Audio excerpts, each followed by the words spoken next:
Hello everyone, आज again शुरू कर रहे हैं बीएससी सेकेंड ईयर मैथमेटिक्स और हम कर रहे हैं आपका पेपर जो सेकेंड है रियल एनालिसिस। उसमें हमने चैप्टर 3 स्टार्ट किया है सीक्वेंस। पिछले यानी प्रीवियस वीडियो में हमने डिस्कस किया था limit of sequence and limit point of difference, उसके में डिफिनेशन जाना था। आज का जो वीडियो है काफ़ी इंपॉर्टेंट है आपके एग्जाम व्यू से, क्योंकि कन्वर्जेंट एक रियल एनालिसिस का सीक्वेंस का एक बहुत ही इंपॉर्टेंट टॉपिक है। कन्वर्जेंट सीक्वेंस क्या होता है? कन्वर्जेंट ऑफ सीक्वेंस मतलब कोई सीक्वेंस कन्वर्जेंट कब होता है, मतलब किसी सीक्वेंस को हम कन्वर्जेंट कब बोलेंगे। ठीक है, इसके बारे में डिस्कस करेंगे। अगर आप हायर मैथमेटिक्स की प्रिपरेशन करने जाने वाले हैं, जैसे नेट हो गया, गेट हो गया, टीफर, IJM, जो भी हायर मैथमेटिक्स की एग्जामिनेशन होते हैं उसकी प्रिपरेशन करने वाले हैं, तो आपके लिए वीडियो बहुत इंपॉर्टेंट है, क्योंकि बहुत अच्छे से बताया जाएगा। आपको एकदम फील हो जाएगा कन्वर्जेंट सीक्वेंस होता क्या है। ठीक है, तो इससे पहले अभी तक आपने इस चैनल को सब्सक्राइब नहीं किया है तो सब्सक्राइब कर लें। डिस्क्रिप्शन में आपको AST फैन क्लब का एक न्यू चैनल क्रिएट किया गया है, उसमें आपके कमेंट्स लिए जाते हैं और उसमें आपके आंसर दिए जाते हैं। तो अभी तक आपने सब्सक्राइब नहीं किया तो डिस्क्रिप्शन में जाइए, AST fan club YouTube channel को सब्सक्राइब कीजिए। ठीक है, चलिए हम शुरू करते हैं। आज के टॉपिक बात करते हैं। ये स्पेशल वीडियो दीनदयाल उपाध्याय गोरखपुर विश्वविद्यालय और सिद्धार्थ यूनिवर्सिटी के लिए है। अदर यूनिवर्सिटी के लिए भी है, जिसके सिलेबस में सीक्वेंस रिया से जो भी चीज़ें हैं हम लोग कवर कर रहे हैं। अगर है वो भी वीडियो दे सकता है। डिस्क्रिप्शन में आपको लिंक मिलेगा, व्हाट्सएप ग्रुप, टेलीग्राम ग्रुप का लिंक मिलेगा, आपको पर्सनल मेरा नंबर भी मिल जाएगा वहाँ पर, तो आप उसमें से भी आप डिस्कस कर सकते हैं अपना जो सिलेबस सेंड करके। ठीक है, मैं हर वीडियो में बोलता चला आ रहा हूँ कि जिस यूनिवर्सिटी से बिलोंग करते हैं कोई मैटर नहीं करता है, हाँ आप स्टडी कर सकते हैं। तो अब आज के टॉपिक पे आते हैं, कन्वर्जेंट ऑफ सीक्वेंस क्या होता है। कोई भी सीक्वेंस, सपोज हमारे पास कोई सीक्वेंस AN है, इसको हम कब बोलेंगे कि ये कन्वर्जेंट सीक्वेंस है? कब बोलेंगे? इस सीक्वेंस के पास लिमिट होना चाहिए। क्या होना चाहिए? लिमिट। अगर कोई भी सीक्वेंस है उसके पास लिमिट है तो हम कह देंगे क्या है वो, क्या है? कन्वर्जेंट सीक्वेंस है। अब देखिए लिमिट एग्जिस्ट का मतलब क्या हुआ? लिमिट एग्जिस्ट हम पिछले वीडियो में यानी प्रीवियस वीडियो में limit of point of sequence और लिमिट ऑफ सीक्वेंस पढ़ चुके हैं। तो लिमिट ऑफ सीक्वेंस जो आपने डेफिनेशन पढ़ा है, सेम वही चीजें आपको यहाँ पर अप्लाई करना है। कोई भी सीक्वेंस कन्वर्जेंट अगर किसी पॉइंट L पे क्या करता है, कन्वर्ज करता है, तो क्या होना चाहिए? Limit n tends to infinity AN। अगर ऐसा होता है तो हम कहते हैं कि ये सीक्वेंस जो AN है वो L पे क्या कर रहा है? कन्वर्ज कर रहा है। क्या कर रहा है? कन्वर्ज कर रहा है। एग्जाम्पल से समझते हैं, सिंपल, मतलब इतना डीप में मैं नहीं जा रहा हूं क्योंकि BSc की ये क्लासेस चल रही हैं, तो अगर हायर मैथमेटिक्स में जाते हैं तो वहां पर बहुत कुछ बताया जाता है। लेकिन अगर आपको कोई भी सीक्वेंस है, अब पता करना है कि वो कन्वर्जेंट है कि नहीं है, तो सिंपल है, उस सीक्वेंस में आप n टेंस टू इन्फिनिटी रखिए। जो भी उसकी वैल्यू यहाँ पर फाइनाइटली आती है, फाइनाइट वैल्यू आता है, यानी लेस देन क्या आता है? इनफाइनाइट आता है, तो हम कहते हैं वो सीक्वेंस AN क्या है? कन्वर्जेंट है। फाइनाइट का मतलब क्या हो गया आप समझ सकते हैं, काउंटेबल नंबर आएंगे तो ये हम यहाँ पर अगर सपोज L आता है तो हम कहते हैं AN सीक्वेंस जो है वो कन्वर्ज कर रहा है किस पर? L पर। एग्जाम्पल से समझते हैं। एग्जाम्पल्स देखिए, यहाँ पर देखिए कोई सीक्वेंस हम यहाँ पर लेते हैं, AN इक्वल टू लेते हैं 1/n। ये आपको पता है ये कन्वर्जेंट सीक्वेंस है, यस या नो? बिल्कुल है। इसका लिमिट क्या करता है? Limit n tends to infinity अगर हम AN करते हैं तो किस पर टेंड करता है? हम ऑलरेडी इस पर आपको बता भी चुके हैं कि इसकी लिमिट 0 कैसे होती है, ये हम डिस्कस कर चुके हैं पिछले वीडियो में। अगर आपने नहीं देखा है तो जाइए पिछला वीडियो देखिए लिमिट ऑफ सीक्वेंस की। तो यानी जो सीक्वेंस 1/n है ये कन्वर्जेंट है, क्योंकि जब इसकी लिमिट हमने निकाला, limit n tends to infinity रखा, तो क्या कर रहा है? 0 पे कन्वर्ज कर रहा है। अब लिमिट 0 कैसे आता है ये बहुत अच्छे से बताया गया आपको, लेकिन फिलहाल हमें चेक करना है बस। कोई भी सीक्वेंस हो आपको पता करना है वो कन्वर्जेंट है कि नहीं है, तो सिंपल लिमिट रखिए। अगर फाइनाइट वैल्यू आता है और यूनिक आना चाहिए, क्या चाहिए, यूनिक। कोई भी सीक्वेंस अगर कन्वर्जेंट है तो उसके पास यूनिक लिमिट पॉइंट होगा, यूनिक लिमिट होगा। या मैं अगर अब नेक्स्ट अभी हम आगे वो थ्योरम करने वाले हैं कि जो भी सीक्वेंस यानी कन्वर्जेंट हो उसके पास यूनिक लिमिट पॉइंट होता है, ठीक है। तो यहाँ पर ये सीक्वेंस क्या है, कन्वर्जेंट है, उसके पास क्या है, लिमिट क्या है, 0 इसका लिमिट है और केवल एक है, समझ रहे हो ना। अब देखो यहाँ पर दूसरा मैं लेता हूँ, अगर सीक्वेंस मैं n लेता हूँ, ये कन्वर्जेंट सीक्वेंस है कि नहीं है। मैंने क्या बोला कि n टेंस टू इन्फिनिटी आप रखें, तो जब n टेंस टू इन्फिनिटी इस सीक्वेंस में आप रखेंगे, n पे रखोगे तो क्या आएगा, इनफाइनाइट आ जाएगा। क्या आ जाएगा, इनफाइनाइट आ जाएगा। तो इसका मतलब क्या है, ये सीक्वेंस कन्वर्जेंट नहीं है, क्योंकि जो इसकी लिमिट की जो वैल्यू आ रही है वो क्या आ रही है, इनफाइनाइट आ रही है। तो सिंपल मैं चेक करने का अभी मैं डिफिनीशन राइट करवाऊंगा कि कन्वर्जेंट सीक्वेंस होता क्या है, कैसे आप उसको निकाल सकते हैं, मतलब किसी सीक्वेंस को कैसे आप पता कर सकते हैं कन्वर्जेंट है कि नहीं है। सीक्वेंस आपको कन्वर्जेंट, डाइवर्जेंट और ऑसिलेटिंग 3 तरह के होते हैं। अभी इस वीडियो में केवल हम कन्वर्जेंट के बारे में बात कर रहे हैं, ठीक है। तो कोई भी सीक्वेंस हो, n टेंस टू इन्फिनिटी रखिए, अगर उसकी वैल्यू यूनिक यानी फाइनाइटली, यूनिक अनफाइनाइटली आता है तो हम कहते हैं क्या है, वो कन्वर्जेंट सीक्वेंस है। जैसे ये आपका एग्जांपल हो गया कन्वर्जेंट सीक्वेंस का, ये कन्वर्जेंट नहीं है, ये कन्वर्जेंट नहीं है तो क्या है, अगर लिमिट उसका इनफाइनाइट पे टेंड करता है तो डाइवर्जेंट सीक्वेंस होता है। हम अगले वीडियो में बात करेंगे। अगर मैं एक और एग्जांपल यहाँ पर लूँ, an = -1 के पावर n लेता हूँ, ये आपको पता है ये क्या, ये केवल 1 और -1 के बीच में क्या करता है, 1 -1 +1 -1 ऐसे ही क्या करता है ये। तो ये देखिए इसकी लिमिट, आपको लिमिट पॉइंट तो मिलता है 1 और -1, लेकिन लिमिट ऑफ सीक्वेंस क्या है इसका आपके पास नहीं मिला था। हम इसको प्रूफ भी आपको करवाए हैं कि -1 के पावर इसका सीक्वेंस के पास लिमिट एग्जिस्ट नहीं करता है। तो ये कन्वर्जेंट सीक्वेंस नहीं है। तो ये कौन सा सीक्वेंस है, ये ऑसिलेटिंग सीक्वेंस है, क्योंकि ये एक ही 2 नंबर के बीच में क्या कर रहा है, ऑसिलेट कर रहा है, 1 -1 तो इस तरह का सीक्वेंस को ऑसिलेटिंग सीक्वेंस बोलते हैं। और अगर लिमिट अगर उसका इनफाइनाइट या माइनस इनफाइनाइट पर अगर टेंड करता है कोई भी सीक्वेंस का, तो हम कहते हैं वो क्या है, डाइवर्जेंट सीक्वेंस है। अगर उसकी लिमिट एग्जिस्ट यानी फाइनाइटली एग्जिस्ट करता है तो हम कहते हैं वो कन्वर्जेंट सीक्वेंस है। एग्जांपल आपने देख लिया, कन्वर्जेंट सीक्वेंस, डाइवर्जेंट सीक्वेंस और ये ऑसिलेटिंग सीक्वेंस है। सब बात करेंगे, बट इस वीडियो में हम केवल कन्वर्जेंट के बारे में बात कर रहे हैं। तो आइए एक बार हम डिफिनेशन देखते हैं कि कन्वर्जेंट सीक्वेंस की डिफिनेशन क्या होती है। हमने जो लिमिट ऑफ सीक्वेंस की डिफिनेशन पढ़ा था तो वही है, कोई भी सीक्वेंस अगर उसके पास लिमिट है तो हम कहेंगे क्या है, वो कन्वर्जेंट सीक्वेंस है। और जो लिमिट मिलता है आपको, एल लिमिट मिलता है, वही उसका कहते हैं कि वो सीक्वेंस एन एल पे कन्वर्ज कर रहा है, ठीक है। तो आइए सिंपल भाषा में एक बार हम उसका डिफिनेशन देख लेते हैं और एग्जांपल से आपको, अगर पिछले वीडियो में यानी प्रीवियस वीडियो में आपको लिमिट ऑफ सीक्वेंस समझ में नहीं आया है, प्रॉब्लम हुआ आपको समझने में, तो इस वीडियो में आपको लिमिट ऑफ सीक्वेंस और कन्वर्जेंट सीक्वेंस दोनों चीजें क्लियर हो जाएंगे, ठीक है। तो आइए एक बार हम डिफिनेशन देखते हैं कि कन्वर्जेंट सीक्वेंस की डिफिनेशन क्या होती है। तो आइए देखते हैं डिफिनेशन कन्वर्जेंट सीक्वेंस की। जो लिमिट की डिफिनेशन हमने पढ़ा था, सेम आपको उससे मिलता जुलता डिफिनेशन आपको मिलेगा, ये कि कन्वर्जेंट ऑफ सीक्वेंस क्या होता है। देखिए ध्यान से डिफिनेशन एक बार समझ लेंगे तो कोई भी क्वेश्चन आप इजीली प्रूव कर सकते हैं।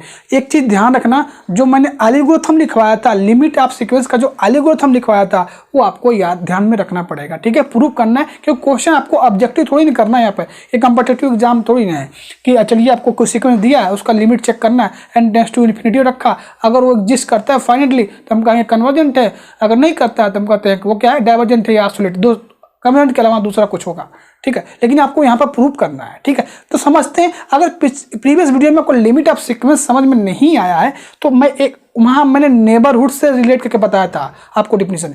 यहाँ पर मैं आपको दूसरे तरीके से बताऊंगा कि 1/n आपको बताया जा चुका है, लेकिन आपको एक और वे से बताऊंगा कि कोई सीक्वेंस की लिमिट कैसे निकाली जाती है और ये क्या कन्वर्जेंट सीक्वेंस है कि नहीं है। देखते हैं but definition, a sequence an is said to converge to number L to a number L। कब बोलेंगे कि कोई सीक्वेंस an है वो L पे क्या कर रहा है, कन्वर्ज कर रहा है। कब बोलेंगे कि वो L पे क्या है, कन्वर्ज कर रहा है। इफ फॉर एवरी कोई भी एक पॉजिटिव नंबर ऑफ साइलन, चाहे आप बहुत छोटा स्मॉल ले लें चाहे बहुत बड़ा ले लें, कोई मैटर नहीं करता है, समझ में आ रहा है? कोई भी एक पॉजिटिव नंबर आपको एप्सिलॉन मिल जाए, ठीक है, देयर एग्जिस्ट, एक नेचुरल नंबर से आपको m ऐसा एग्जिस्ट करे सच दैट जिसका मॉडुलस यानी an माइनस एल जो इसका लिमिट होगा, यानी जो इस an जो l पे कन्वर्ज करता है, अगर इस an इसका लिमिट है तो माड में an माइनस एल उस पॉजिटिव नंबर जो आपने चूज किया उससे क्या होगा, लेस होगा। और क्या यहाँ पर कंडीशन इंपॉर्टेंट क्या है कि आप m जो चूज मिलेगा आपको या तो m के इक्वल या m से बड़ा, जो भी सीक्वेंस होगा उनका यहाँ पर इस लिमिट से क्या का डिफरेंस का मॉडुलस निकालते हैं, वो क्या होगा, उस एप्सिलॉन से छोटा होगा। एक बार समझिए, कोई सीक्वेंस यानी कोई भी अगर सीक्वेंस एन उसका लिमिट है तो क्या कंडीशन है, ये आपको कोई भी एक पॉजिटिव नंबर ले सकते हैं आप एप्सिलॉन, हर पॉजिटिव नंबर के लिए एक ऐसा आपको यम मिले जिस यम के इक्वल या एम से बाद का सीक्वेंस का जो उस लिमिट से अगर डिफरेंस निकालते हैं, उसका मॉडुलस निकालते हैं तो उस पॉजिटिव एप्सिलॉन से क्या हो, लेस हो, ठीक है। Then number L is called limit of sequence, हम पढ़ चुके हैं। और कैसे निकालते हैं, कोई भी सीक्वेंस को अगर पता करना है उसका लिमिट क्या है तो n टेंड्स टू इन्फिनिटी रखते हैं, वो l किसी फाइनाइट नंबर पे अगर उसकी वैल्यू देता है तो हम कहते हैं कि इस सीक्वेंस का लिमिट क्या है, L है। और ये भी बोलेंगे ये सीक्वेंस L पे कन्वर्ज कर रहा है, क्या कर रहा है, L पे कन्वर्ज कर रहा है, यानी सीक्वेंस क्या है, कन्वर्जेंट है, ठीक है। चलिए आपको एक एग्जांपल से एकदम फील करवा देते हैं कि सीक्वेंस 0 पे कन्वर्ज करता है, यानी इसका 0 क्या लिमिट पॉइंट है और ये कन्वर्जेंट सीक्वेंस है, ठीक है। अगर इसका लिमिट एग्जिस्ट कर जाता है फाइनेटली तो हम कहते हैं वो क्या, कन्वर्जेंट सीक्वेंस है। अब देखिए यहाँ पर इस सीक्वेंस जो an लिया गया है इसको मैं ओपन करता हूं, यानी n टेंड्स टू n बराबर 1 रखेंगे, 2 रखेंगे, 3 रखेंगे, 4 रखेंगे, 5 रखेंगे, 6 रखेंगे, 7 रखेंगे, 8 रखेंगे, 9 रखेंगे, ऐसे आपको रखते चले जाना है। आपने रख दिया इसकी वैल्यू n बराबर 1 1 2 3 ऐसे रखते जाएंगे आप। अब देखिए इस सीक्वेंस का हम लिमिट भी निकाल लेंगे, अगर उसके पास लिमिट हो जाता है तो हम कहते हैं वो कन्वर्जेंट सीक्वेंस है। तब लिमिट इसका कहा गया ना कि n बराबर 1/n be sequence 0 is limit point of sequence, limit of the sequence. 0 क्या इसका लिमिट है, अगर 0 इसका लिमिट है तो केवल यूनिक मिलेगा, अगर एक यूनिक मिलता है तो हम कह देंगे 1/n क्या कर रहा है, 0 पे कन्वर्ज कर रहा है, यानी ये कन्वर्जेंट सीक्वेंस है। तो देखिए इस डिफिनेशन को मैं कैसे ले रहा हूं, कोई यहां पर क्या कहा गया कि अगर ये 1/n क्या कहा गया है कि 0 उसकी लिमिट पॉइंट होगी, लिमिट होगा तो लिमिट आप निकाल के चेक करें, n टेंड्स टू इन्फिनिटी रखेंगे तो 0 पे क्या करेगा, लिमिट आएगा, तो लिमिट आएगा, देख क्या है, कन्वर्जेंट सीक्वेंस है। लेकिन इस डिफिनेशन से हम कैसे इसको समझते हैं, हमने क्या बोला कि कोई भी एप्सिलॉन आप चूज कर लीजिए ग्रेटर देन 0 कोई भी, ठीक है। तो हमने 1/10 ले लेते हैं, एक पॉजिटिव नंबर, आप कुछ भी ले सकते हैं, कोई मैटर नहीं करता है, समझ में आ रहा है। कोई भी आप यहां पर एप्सिलॉन ले लें, जो हमने एप्सिलॉन क्या चूज कर लिया, 1/10 चूज कर लिया।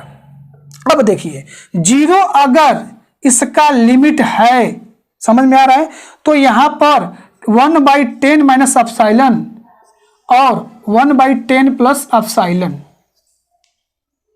के लिए आपको एक ऐसा यम मिल जाए जो इस सीक्वेंस के बाद का टर्म, जो भी सीक्वेंस एक ऐसा आपको m एग्जिस्ट कर जाए, या तो m के इक्वल या m से बड़ा जितने सीक्वेंस हैं उनका अगर हम मॉडुलस लें an-0 लें तो 1 क्या है, लेस देन एप्सिलॉन आ जाए, एप्सिलॉन की वैल्यू क्या है, 1/10 है। तो हमें कौन सा m मिलेगा, क्या मिलेगा, कौन सा m ऐसा मिल जाएगा जिसके बाद के जितने भी सीक्वेंस के टर्म हैं उनसे यहां पर रखने पर और 0 से माइनस करके अगर मॉडुलस निकालते हैं तो 1/10 से क्या होगा, लेस होगा। यही तो डिफिनीशन हमारा है। तो अगर हम m बराबर क्या ले लें, 9 लेके चेक करते हैं, क्या लेकर चलते हैं, m बराबर 9, तो 9 और 9 से बड़ा, तो 9 अगर रखते हैं तो 1 क्या आएगा, 9 आएगा, क्या आएगा, 1/9 माइनस 0, ठीक। तो 1/9 माइनस 0, जब इसको मॉडुलस से बाहर आएगा तो 1/10, और क्या ये 1/10 से क्या होता है, लेस है ये, जी नहीं, ये क्या है, ग्रेटर देन है, मतलब जब डिनोमिनेटर के नंबर बड़ा होता है तो वो छोटा होता जाता है। तो यहां से 1/9 क्या है, वो क्या है, लेस देन नहीं है 1/10 से, इसका मतलब 9 n बराबर 9 क्या कर रहा है, एग्जिस्ट नहीं कर रहा है।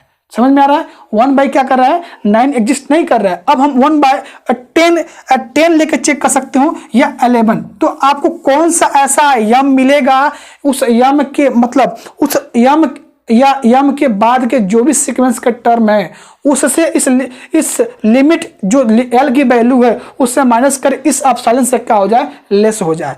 अगर हम यम बराबर 11 लेते हैं, ठीक है, 11 लेते हैं तो देखेंगे 11 और 11 से बड़ा जितने भी सीक्वेंस के टर्म होंगे उस an-0 से करने पे उस एप्सिलॉन से क्या होगा, क्या आएगा, लेस आएगा। देखिए 11 ही ले लेते हैं, 1/11 माइनस 0 क्या मिलेगा, 1/11, दिस इज लेस देन 1/10। देखिए सेटिस्फाई कर रहा है, ये कंडीशन सेटिस्फाई कर रहा है। 1/11 क्या कर रहा है, लेस है 1/10 से, ठीक है। अगर अगला अब इस 1 बाई आपने सॉरी यहाँ पर m बराबर हम 11 लेना है ना, तो m बराबर हमने 11 लिया था, तो 1 बाई क्या आएगा, 11 आएगा। अब इसके बाद के जितने भी सीक्वेंस के टर्म होंगे सब इस an मतलब a जो भी रखोगे, a हमने यहाँ पर n बराबर कर लिया 11 लिया। अब 12 लेंगे तो 12 जो टर्म होगा उससे 0 माइनस करेंगे, 1/10 से क्या होगा, लेस ही होगा। यानी अगर हम लेते हैं 1/12 लेते हैं तो क्या आएगा, 1/12, दिस इज लेस देन 1/10, बिल्कुल है ना। कुछ भी लेंगे आप यम बराबर 11 के बाद से, यम बराबर 11 या 11 के बाद के सीक्वेंस के जितने भी टर्म होंगे, हमने 13 ले लिया, ठीक है, तो वो भी क्या आएगा, लेस आएगा 1/10 से। यानी अगर इस सीक्वेंस यल पे कन्वर्ज 0 पे कन्वर्ज करता है, इसके उसका लिमिट क्या है, 0 है, तो डिफिनेशन कहता है कि आप कोई भी एप्सिलॉन ले लें। तो हमने यहाँ पर एप्सिलॉन क्या लिया था, एक पॉजिटिव नंबर 1/10 ले लिया, ठीक है। आपको एक ऐसा यम मिले नेचुरल नंबर से, तो हमारे में क्या एग्जिस्ट कर गया, एक एग्जिस्ट m बराबर 11 एग्जिस्ट कर गया, जिसके लिए इस सीक्वेंस के इसके बाद के जो भी टर्म होंगे इस यल से माइनस करने पर वो उस एप्सिलॉन से क्या आ रहे हैं, छोटे आ रहे हैं। फिर कोई इस m के इक्वल लो या m से बड़ा लो। तो यहाँ पर m बराबर हमने 11 एग्जिस्ट कर गया, तो देखेंगे 1/11 माइनस हम करेंगे सीक्वेंस जो l हमारा क्या है, किस पर कन्वर्ज कर रहा है, उसका लिमिट क्या है, 0। तो इस डिफिनेशन देखिए an minus l less than epsilon. तो यहाँ पर m बराबर हमने क्या लिया था, 11 लिया था, n बराबर 11 ले लिया, n बराबर 11 ले लिया, तो 11 माइनस 0 ये क्या आएगा, लेस देन 1/10 आएगा, क्योंकि अब डिफिनेशन का था लेस देन एप्सिलॉन, एप्सिलॉन ने क्या चूज किया है, 1/10 चूज किया हुआ है। अब इसका और भी टर्म देखते हैं, 11 के बाद 12 देख लो, क्या 12 n बराबर 12 के लिए सेटिस्फाई कर रहा है, बिल्कुल करेगा, 1/12 का करेगा, लेस होगा 1/10 से। फिर दूसरा टर्म यहाँ पर ले लें, अगला नेक्स्ट ले लें, 1/13 ले लेते हैं, वो भी लेस होगा इससे। यानी m बराबर 11, यानी m बराबर अगर हम एप्सिलॉन डिपेंड करता है ना, m की जो वैल्यू है बदलती रहेगी, जैसे जैसे एप्सिलॉन आप चेंज करोगे वैसे वैसे m की वैल्यू बदलती रहेगी। समझ में आ रहा है मैं क्या बोल रहा हूं। तो यहां से कोई जरूरी नहीं है कि हर केस में m की वैल्यू 11 मिले। अगर यहां पर मैं एप्सिलॉन की वैल्यू 1/5 ले लेता हूं, क्या लेता हूं, 1/5 लेता हूं, तो यहां पर m बराबर 6 एग्जिस्ट करने लगेगा। क्या करेगा, m बराबर 6 एग्जिस्ट करने लगा, जिसके 6 और 6 के बाद के सीक्वेंस के जितने टर्म है वो यहां से l से माइनस करने पर 1/5 से क्या आएगा, लेस आएगा। तो इस केस में बोलते हैं कि जो ये नंबर जो 0 है ये हमारा क्या है, लिमिट ऑफ सीक्वेंस है, और इसी यल को हम कहते हैं कि वो an क्या कर रहा है, 1/n क्या कर रहा है, इस पर कन्वर्ज कर रहा है। यानी सीक्वेंस क्या है, कन्वर्जेंस सीक्वेंस है। आप कोई भी एप्सिलॉन लेके चूज कर सकते हैं।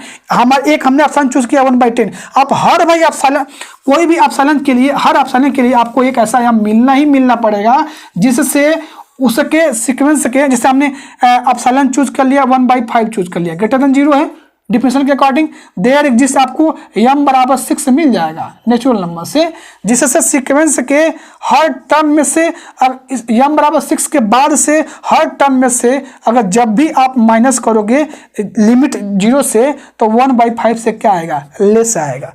देख लो रख के आप 1/7 रख के देखो, ऑब्वियस है 1/7 क्या है, लेस 1/5 से, ठीक है, डिफिनेशन सेटिस्फाई कर रहा है। 1/8 माइनस 0 करो, वो भी 1/5 से लेस आएगा।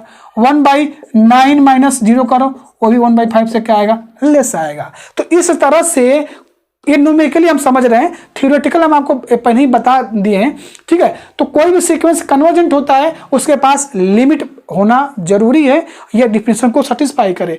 एग्जाम बीएससी के मैथमेटिक्स के एग्जाम में आपको ये प्रूव करना है, ऐसे आपको निकालना नहीं है। बस मैंने आपको समझाने के लिए ये आपको एक न्यूमेरिकली आपको बता दिया कि डिफिनेशन आपके माइंड में एक इमेज बन जाए।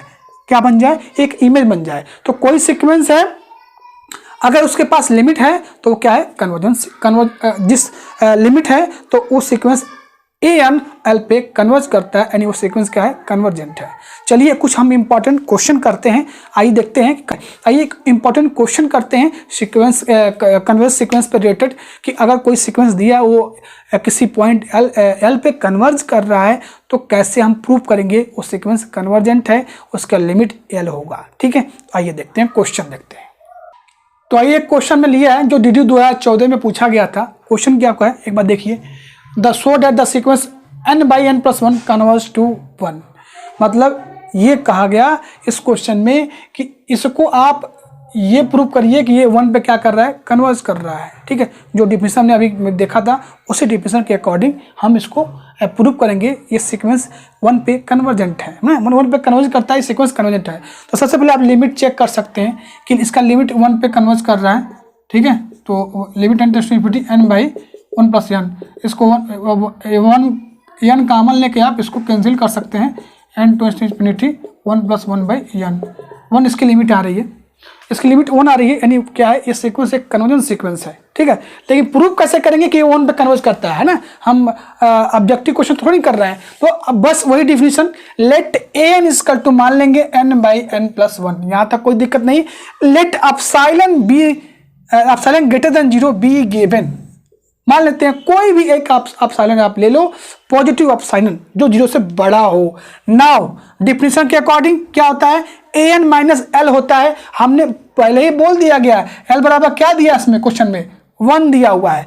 तो an माइनस l, तो an के जगह पे n by n plus 1 minus 1।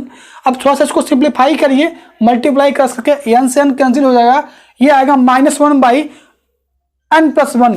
अब अकॉर्डिंग टू डिफिनेशन ये इस पॉजिटिव नंबर एप्सिलॉन से ये -1 बाई n plus 1 क्या होगा? लेस होगा।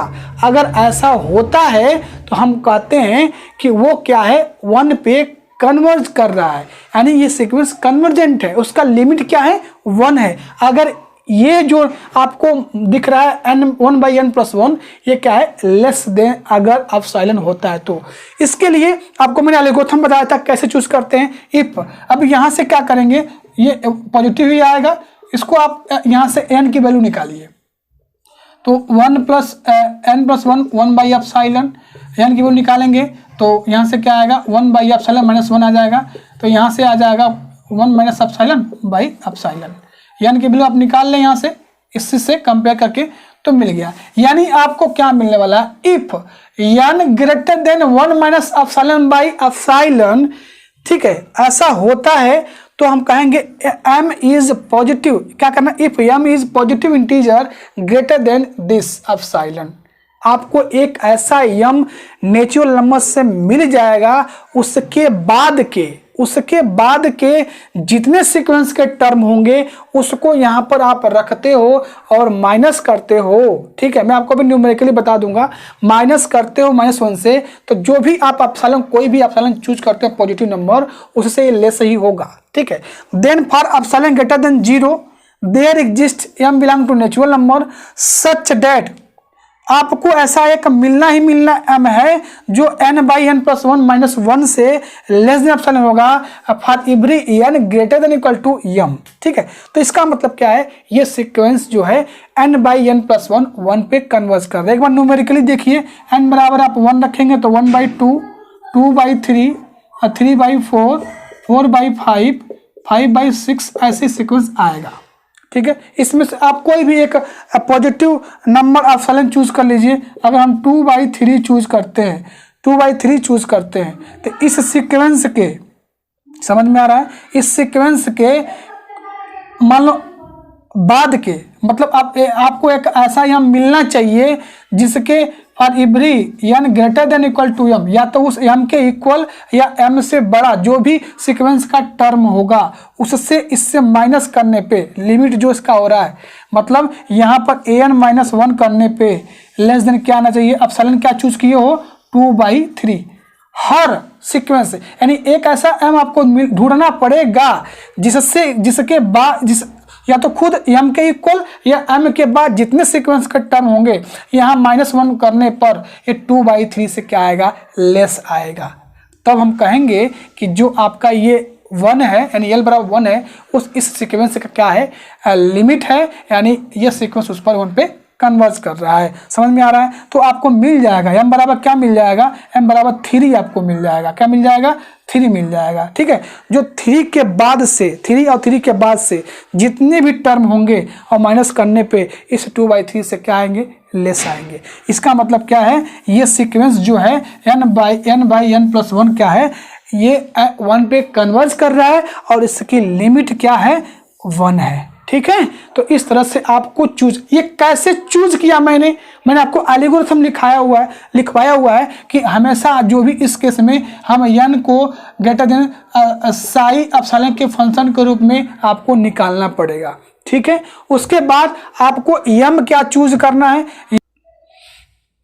तो मैंने क्या बताया था कि m कैसे चूज करते हैं, m आपको लिस्ट इंटीजर आप चूज कर सकते हो, जो फंक्शन आप साई मिलेगा, ठीक है, वही आपको m की वैल्यू मिल जाती है। ठीक है, तो इस तरह से अगर कोई भी क्वेश्चन आता है और वो पूछा जाएगा कि प्रूव करिए आप कि वो किसी पॉइंट l पे कन्वर्ज करता है, तो आपको ऐसे ही लिमिट आप कन्वर्जन ऑफ सीक्वेंस की जो डिफिनीशन है उसको आप अप्लाई करने के बाद कर सकते हैं। चलिए एक और क्वेश्चन हम लेते हैं यहाँ पर, कन्वर्जेंट सीक्वेंस जो आपको प्रूव करना है, एक और क्वेश्चन आप देखते हैं। तो आइए एक और क्वेश्चन करते हैं कि कोई सीक्वेंस दिया है, वो किसी पॉइंट पे कन्वर्ज कर रहा है, तो कैसे उसको हम प्रूव करेंगे, यानी सीक्वेंस वो कन्वर्जेंट है कि नहीं है। क्वेश्चन क्या क्या है, बहुत पॉपुलर ये क्वेश्चन है, आपके बुक में भी मिलेगा एग्जाम्पल के रूप में, और हायर मैथमेटिक्स में भी बहुत बार ये पूछा गया है क्वेश्चन ये। ठीक है ना, so that the sequence an defined by an equal to root में n+1 minus root n for every n belong to natural number is convergent. पूछा गया है कि जो सीक्वेंस an+1 माइनस an है ये कन्वर्जेंट है। अगर ये कन्वर्जेंट है तो ये किस पॉइंट पे कन्वर्ज कर रहा है, इसका लिमिट होना जरूरी है।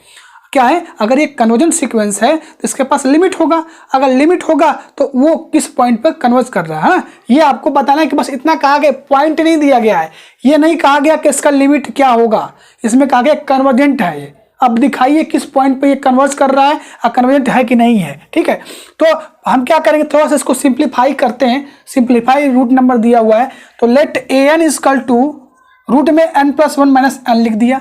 अब आपको क्या करना है, इसके अपोजिट साइन से, यहाँ पर क्या है माइनस है, तो हमने क्या किया प्लस, यानी रूट n+1 प्लस n से इसके डिनोमिनेटर और न्यूमरेटर में हमने क्या कर दिया, मल्टीप्लाई कर दिया। यहाँ पर देख सकते हैं आराम से, एक ही नंबर से मल्टीप्लाई कर सकते हैं, तो इसके डिनोमिनेटर और न्यूमरेटर में मल्टीप्लाई कर दिया root n+1 plus root n से, कर देंगे मल्टीप्लाई। यहाँ पर a माइनस बी आपको दिख रहा है और a प्लस बी दिख रहा है, तो क्या होता है formula, a square minus B square होता है। तो मल्टीप्लाई करेंगे तो n+1 माइनस n से n कैंसिल हो जाएगा, और नीचे आपको डिनोमिनेटर में क्या मिलेगा, रूट में n+1 प्लस रूट n, ये आ गया। अब यह फाइनली हमारा आता है, ये क्या आ रहा है, रूट में n+1 माइनस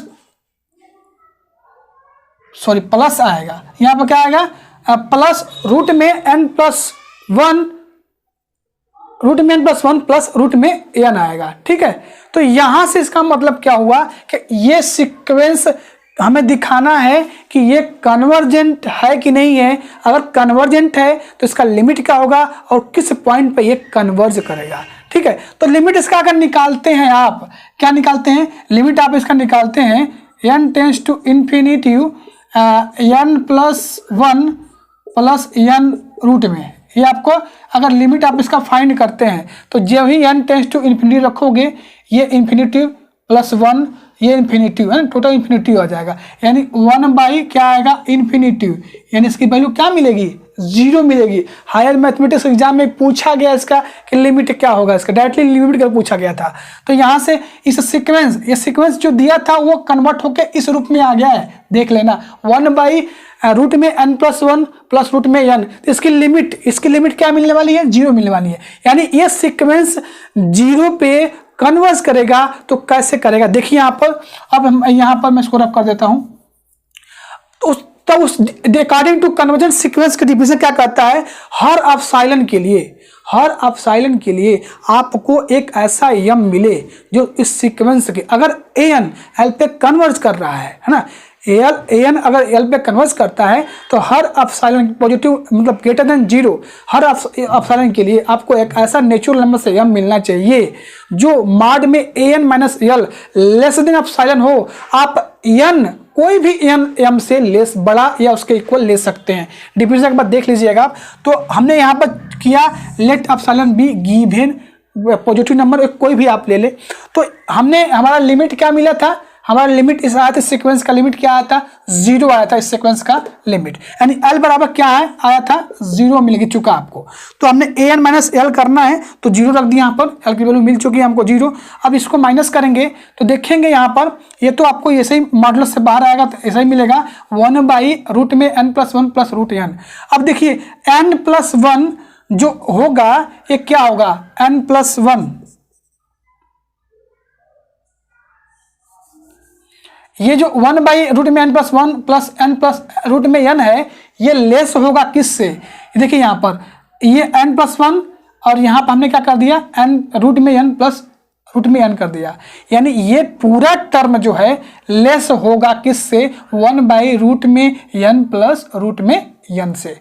अब देखेंगे यहाँ पर ये इक्वल हो जाएगा, कैसे, ये तो इससे लेस है तो इसको आप दोनों को ऐड कर सकते हैं तो इक्वल हो जाएगा 1/2 इंटू रूट में n, यहाँ तक भी कोई दिक्कत नहीं है। अब ये इससे लेस होगा, क्या होगा, ये इससे लेस होगा, ये 1/2 रूट में n लेस होगा 1/रूट में n से। अगर ये चीजें जो हमारा फाइनल यहाँ पर आया 1/रूट में n, अगर ये एप्सिलॉन से लेस हो जाता है, ठीक है, तो हम कह देते हैं ना कि जो सीक्वेंस an है वो 0 पे कन्वर्ज कर रहा है, उसका क्या है, उसका लिमिट 0 है और वो कन्वर्जेंट सीक्वेंस एक है। लेकिन इसके लिए आपको क्या करना पड़ेगा, एक पॉजिटिव नंबर नेचुरल नंबर, मतलब एक नेचुरल नंबर आपको ढूंढना पड़ेगा, यम ढूंढना पड़ेगा जो यम या यम से बड़ा कोई भी आप नंबर लेते हैं तो N minus L less than epsilon, आप जो भी चूज करते हैं एप्सिलॉन, ठीक है। तो यहाँ पर हमने आपको बताया था एल्गोरिथम, इससे आपको एन की वैल्यू निकालनी पड़ेगी।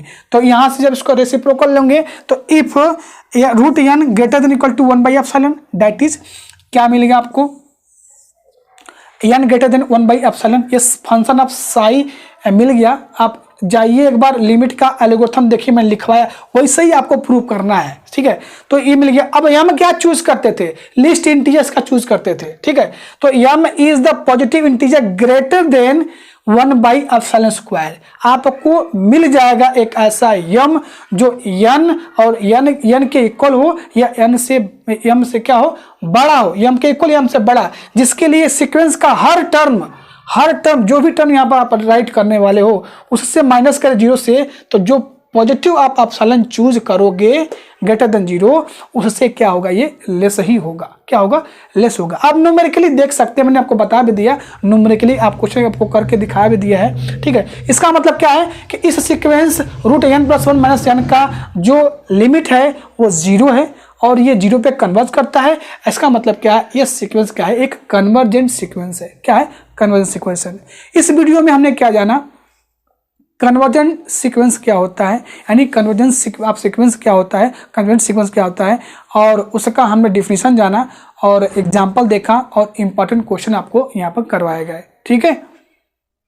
एक और क्वेश्चन देखिए, कहा गया रूट में so that the sequence root में n ये डिड्यू GKP में, ये प्रीवियस में क्वेश्चन आया हुआ है 2010 आई थिंक में आया हुआ था, आप देख लीजिए, मैच कर लीजिएगा, रिसेंटली कब पूछा गया था ये, ठीक है। GKP में 2010 में ये क्वेश्चन आया हुआ था। तो इसको प्रूव करना है कन्वर्जेंट है, कन्वर्जेंट दिखाइए। तो सबसे पहले उसका लिमिट आप चेक कर सकते हैं, कि इसकी लिमिट क्या मिलने वाली है, लिमिट आपको क्या मिलेगा। तो इसका लिमिट निकालेंगे तो अगर इन्फिनिटी रखते हैं तो ये अनडिफाइंड हो जाएगा। तो इसके लिए आपको यहाँ से क्या करना पड़ेगा, रूट n आपको यहाँ से कॉमन ले लीजिए। तो 1 + 1/√n ये कैंसिल। तो यहाँ से जब हम रखेंगे n टेंस टू इन्फिनिटिव 1 + 1/∞, तो क्या मिलने वाला है, 1 आएगा। यानी ये सीक्वेंस क्या है, कन्वर्ज कर रहा है एल पे, ये कन्वर्जेंट सीक्वेंस है। लेकिन आपको एग्जाम में इसको प्रूव करना है। तो सिमिलर क्वेश्चन है जो अभी पिछला हमने किया। एक आप एप्सिलॉन पॉजिटिव चूज करिए, ठीक है, और इससे के लिए आपको एक ऐसा यम मिल जाएगा जो उस यम या एम से बड़ा इस सीक्वेंस के रूट में n माइनस रूट में n + 1 -1 से वो क्या होगा, लेस होगा। एक आपको हर एप्सिलॉन के लिए आपको ऐसा यम मिल ही जाएगा नेचुरल नंबर से फॉर एवरी n > क्या यम, जिसके लिए ये सीक्वेंस क्या होगा, इस -1 करने पे वो लेस देन एप्सिलॉन से क्या होगा, लेस देन एप्सिलॉन होगा। कोई भी आप पॉजिटिव चूज कर सकते हैं। एक आपको ऐसा यम मिलेगा ही मिलेगा, हर हाल में मिलेगा, जिसका n - l पे करो। इसका सीक्वेंस का लिमिट क्या है, इस सीक्वेंस का लिमिट क्या है, l है, ठीक है। तो n - l करेंगे तो या तो यो m के इक्वल हो या m से क्या हो, बड़ा हो। कोई भी सीक्वेंस का टर्म लेंगे, यहाँ माइनस करेंगे तो उस पॉजिटिव एप्सिलॉन से क्या आएगा, लेस आएगा, पक्का। मैं आपको फिर इमेज बना होगा जब हमने फर्स्ट एग्जांपल आपने करवाया था मैंने 1/n का, उसमें आपको इमेज बन गया होगा, ठीक है। तो नेक्स्ट वीडियो में, अब आज के लिए इतना रखते हैं। नेक्स्ट वीडियो में हम कन्वर्जेंट सीक्वेंस के रिलेटेड जितने थ्योरम है वो सब एक वीडियो में क्या करेंगे, कवर कर लेंगे। ओके, नेक्स्ट वीडियो में पूरा कंप्लीट, एक वीडियो में पूरा थ्योरम जो पूछे गए हैं वो सारा वीडियो हम कवर करेंगे एक वीडियो में, ठीक है। तब तक मिलते हैं नेक्स्ट वीडियो में, तब तक थैंक यू, बाय बाय।